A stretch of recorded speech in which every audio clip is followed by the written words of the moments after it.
বাবার বয়স 60 বছর এখন চলতেছে। আমার বাবা এখনো ইনকাম করে, কষ্ট করে। আমার বাবা কত কষ্ট করে। আমার বাবা গাড়ি চালায় এখনো। এই 60 বছর বয়সে আমার বাবা গাড়ি চালিয়ে সংসার চালায় এখনো। কেন জানেন? কারণ আমার বাবার কোনো ছেলে নাই। আমার বাবার বড় কোনো ছেলে নাই যে কষ্টে মানুষ করার পরেও তাকে ইনকাম করে খাওয়াবে।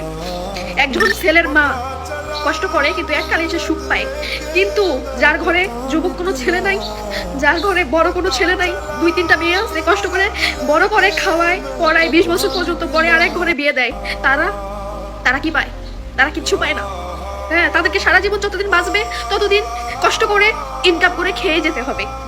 শুধুমাত্র ছেলের মারাই ছেলেদেরকে কষ্ট করে বড় করে, 24 ঘন্টায় কয় ছেলেকে কষ্ট করে বিয়ে বড় করছে, ছেলেকে কষ্ট করে বড় করছে, বিদেশ পাঠাইছে। কেন পাঠাইছে?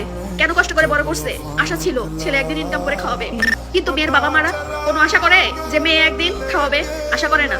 তাদের একটাই আশা থাকে, মেয়েকে ভালোভাবে বড় করবে, লেখাপড়া শিখাবে, বিয়ে দিবে। একটা মেয়েকে বাবা মা বড় করে 20 বছর পর্যন্ত লালন পালন করে, টাকা পড়া করে বিয়ে দেয়। আমরা এসে কি করি? পরের ঘরের ছেলে সংসার